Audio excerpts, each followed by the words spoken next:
17 महीनों में नौकरी, 17 महीनों की सरकार जाते ही नई सरकार बनी और एक तरफ मंत्रिमंडल का विस्तार और दूसरे तरफ पेपर लीक की घटना हैरान कर रही है। यह तेजस्वी यादव हैरान हो रहे हैं। दरअसल उन्होंने अपने सोशल मीडिया पर लिखते हुए कहा है, बिहार में तीसरे चरण की बीपीएससी शिक्षक नियुक्ति परीक्षा में पेपर लीक के कारण 4 लाख से अधिक अभ्यर्थियों को परेशानी हुई।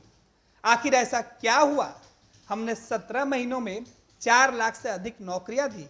कभी भी किसी नियुक्ति परीक्षा में पेपर लीक नहीं हुआ।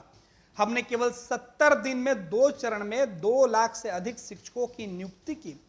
शिक्षक भर्ती परीक्षा के दोनों चरणों में 17 लाख से अधिक अभ्यर्थी होने के बावजूद भी किसी प्रकार की कोई शिकायत नहीं मिली। सब नियुक्ति निष्पक्ष, पारदर्शी और सहज प्रक्रिया से हुई। अब ऐसी कौन सी ताकत और तत्व बिहार सरकार में है जिसके कारण तीसरे चरण की नियुक्ति के लाखों परीक्षार्थियों को समस्याओं का सामना करना पड़ रहा है?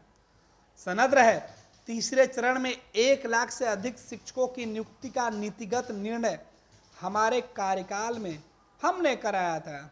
अब ये एनडीए सरकार इसे लटका, अटका और भटका क्यों रही है? तेजस्वी यादव, मुझसे कहो मैं सुनूंगा, मैं करूंगा। तेजस्वी यादव, ये तेजस्वी यादव लिख के बता रहे हैं कि उनके सरकार में रहने के दौरान ये फैसले लिए गए थे नियुक्ति का, जिसका पेपर एनडीए की सरकार में लीक कर दिया गया। पेपर लीक होने के बाद अब तक कोई ऑफिशियल बीपीएससी के तरफ से या शिक्षा विभाग के तरफ से कोई नोटिफिकेशन जारी नहीं हुआ। लेकिन सवाल उठने लगा है कि पेपर लीक कैसे हुआ? सरकार बदलते ही ये कौन लोग हैं जो एक्टिव हो गए, जो पेपर लीक करने लगे बड़े पैमाने पर? इस बात को लेकर हर जगह चर्चे हो रहे हैं। तेजस्वी यादव वर्तमान की सरकार पर सवाल उठा रहे हैं। बीजेपी और नीतीश कुमार की जोड़ी जो है उस 17 साल वाली जोड़ी पर सवाल उठाते हुए कह रहे हैं कि हमने तो 17 महीनों में कर डाला, एक बार भी कोई गड़बड़ी नहीं हुई। लेकिन आखिर यह गड़बड़ी क्यों होने लगी? पेपर लीक के बाद बिहार की सियासत में अब लीक कांड के बड़े पैमाने पर चर्चा होने लगी है। राजद ने इसे बड़ा एजेंडा बना लिया, तेजस्वी ने हथियार बना लिया और तेजस्वी यादव कह रहे हैं कि हम जब थे तब यह सब एजेंडा लाया गया था लोगों को रोजगार देने के लिए, नौकरी देने के लिए।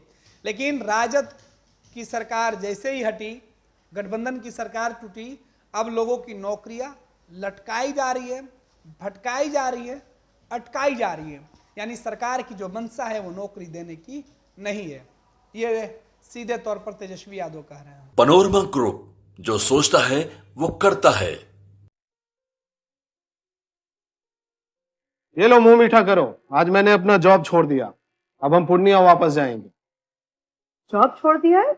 मतलब ये घर कैसे चलेगा? हम करेंगे क्या? और माँ बाबूजी क्या बोलेंगे?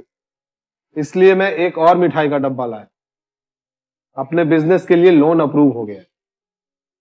अरे लोन अप्रूव हो गया वो तो ठीक है, लेकिन पूर्णिया में हम रहेंगे कहाँ? अपना घर भी तो नहीं है वहाँ। इसलिए तो एक और मिठाई का डब्बा अलग से लाया हूँ। हमने पूर्णिया में घर ले लिया है, पूर्णिया के ई होम्स पैनोरमा में। पूर्णिया में पैनोरमा ग्रुप लेकर आए हैं ई होम्स पैनोरमा।